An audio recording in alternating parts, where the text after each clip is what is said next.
ఏమండి? ఎవరు? ఏమ్మా? ఒకసారి ఫోన్ చేసుకోవాలి. దాన్నే ఉందమ్మా, చేసుకో.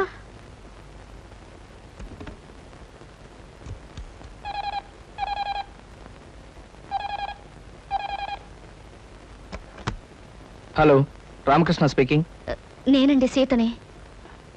ఏమిటి అనుకోకుండా ఎక్కడికి ఫోన్ చేసావు? చేసిన పొరపాటు క్షమించమని అడుగుదామని. సీత, ఏమండి, ఎంతో ప్రేమతో మీరు తీసుకొచ్చిన నెక్లెస్ ని మా నాన్నగారు మీ చేత్తో ఇప్పించారని అపార్థం చేసుకుని వద్దన్నాను. తర్వాత నిజం తెలుసుకున్నాను. మీలాంటి మంచి మనిషిని ఎంతకాలం బాధ పెట్టినందుకు నన్ను క్షమించండి. అవే మాటలు సీత. ఆలుమగల మధ్య ఉండాల్సింది మన్నింపులు క్షమాపణలు కాదు, ప్రేమ, అనురాగం. ఈరోజు సాయంకాలం మీకు నచ్చిన చీర కట్టుకుని మీకోసం ఎదురు చూస్తుంటాను. తొందరగా రావాలి. తప్పకుండా వస్తాను సీత. ఈ రోజు మన జీవితంలో మరుపురాని రోజుగా మారాలి. అయితే 6 గంటలకు రావాలి. ఎంత పనున్నా, ఎలాంటి పరిస్థితి వచ్చినా మీరు వచ్చే తీరాలి. లేకపోతే నా మీద ఒట్టు. తప్పకుండా వస్తానుగా.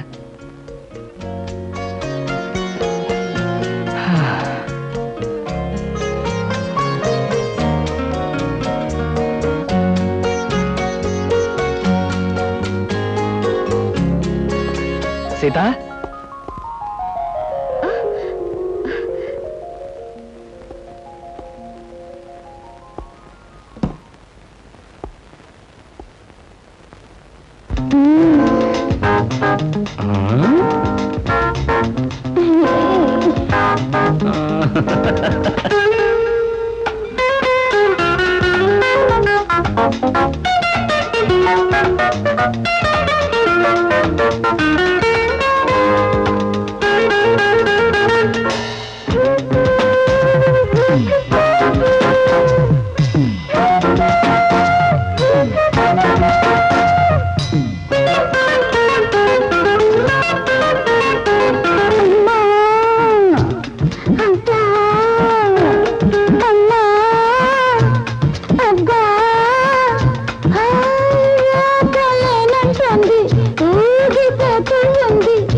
వేగిపోతుంది వేడి వయసెందుకు?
నాట్యాలై నడుమెక్కిన అందాలు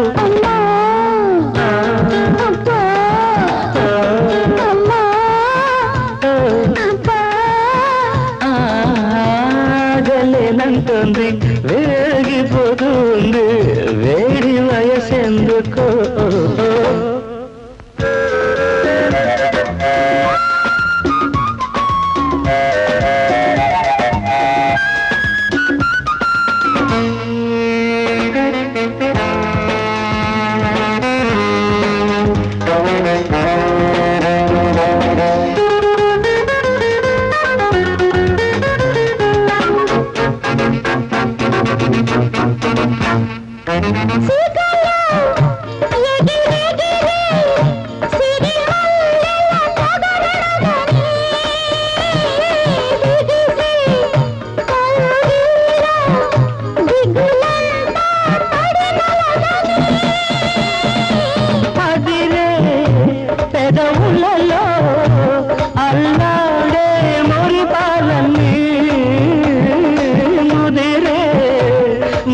మాటల్లో చల్లారే ముద్దడగని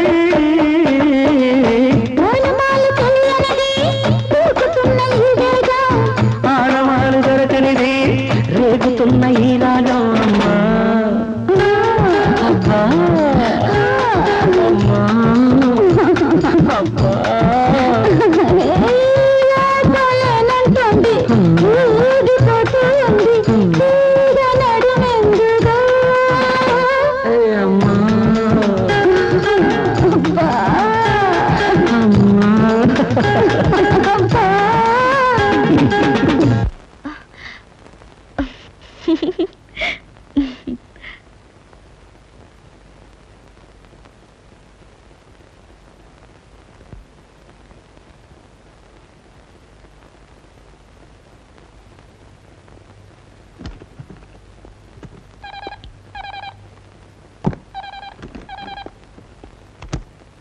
హలో రామకృష్ణ హియర్.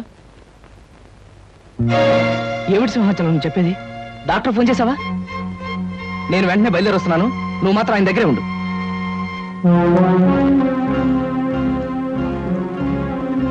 డాక్టర్ గారు, ఎలా ఉంది ఆయన పరిస్థితి? ఒక రకంగా సీరియస్ గా ఉందని చెప్పాలి. ఇది రెండోసారి ఆయనకి హార్ట్ అటాక్ రావటం. ఇంజెక్షన్ ఇచ్చాను. డాక్టర్, తప్పనిసరి అయితే హాస్పిటల్ తీసుకెళ్దాం. చెప్పండి. ప్రస్తుతం హాస్పిటల్ తీసుకెళ్ళినా పెద్దగా ఫలితం ఉండదు. 2 గంటలకు టాబ్లెట్ చొప్పున వాడాలి. తెలిసిన వాళ్ళు ఎవరైనా దగ్గరుండి ఈ రాత్రి అంతా జాగ్రత్తగా చూసుకోవడం చాలా అవసరం. ఈ రాత్రి గడిస్తే గండం గట్టెక్కినట్టే. సరే డాక్టర్. రండి డాక్టర్.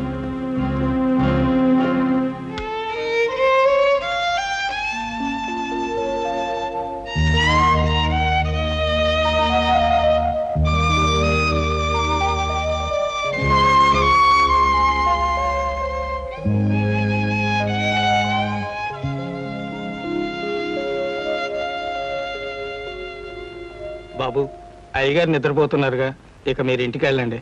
లేదు సింహాచలం, ఈ రాత్రికి నేను ఇక్కడే ఉంటాను. కావలసిన మనుషులకు కష్టం వచ్చినప్పుడు మనం కాకపోతే మరెవరు చూసుకుంటారు? ఆయనంటే మీకంత అభిమానం, గౌరవం గనకనే ఆయనకి మీరంటే ప్రాణం. ఆయనకి నేనంటే ప్రాణం అనేది ఒకప్పటి మాటరా. ఇప్పుడు నన్ను ఆయన కావాలనే దూరం చేసుకున్నారు. నేనేం తప్పు చేయకపోయినా నా మీద నింద వేసి నన్ను తన కంపెనీలోంచి తీసేశారు. బాబు, సమయం వచ్చింది గనక మీకు నిజం చెప్పాలనుకుంటున్నాను. ఏమిట్రా అది? మీ మంచి కోరి మీరు బాగుండాలని ఆయన తన కంపెనీలోంచి మిమ్మల్ని తీసేశారు బాబు. సింహాచలం. అవును బాబు, మీరు మీ కుటుంబం ఆనందంగా ఉండాలంటే మీకు ఎక్కువ డబ్బు అవసరమని ఆయనకి తెలుసు. ఊరికే ఇస్తే మీరు తీసుకోరని తెలుసు. జీతం పెంచి ఇద్దామంటే మీరు ఒప్పుకోరని తెలుసు. అందుకనే గోపాలం బాబుతో మాట్లాడి ఎక్కువ జీతానికి మీకు ఉద్యోగం ఏర్పాటు చేసి ఇక్కడ కావాలని మిమ్మల్ని నానా మాటలు అని ఉద్యోగంలోంచి తీసేశారు బాబు. సింహాచలం, నువ్వు చెప్పేదంతా నిజమా? నిజం బాబు. నా అల్లుడు చెడ్డవాడని నన్ను తిట్టుకున్నా పర్వాలేదు, ఎక్కువ జీతంతో అతను ఆనందంగా ఉంటే అంతే చాలు అన్నారు బాబు.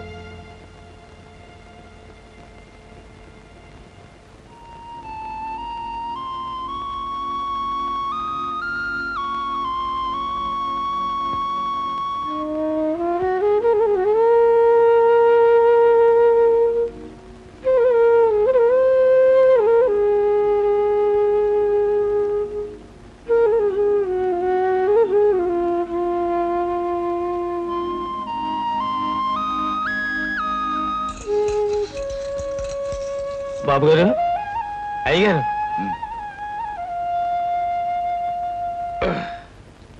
ఎలా ఉంది మావయ్య గారు మీకు? బాగానే ఉంది బాబు. ఎంతసేపు కృష్ణ వచ్చి? కృష్ణబాబు నిన్న రాత్రే వచ్చారండి.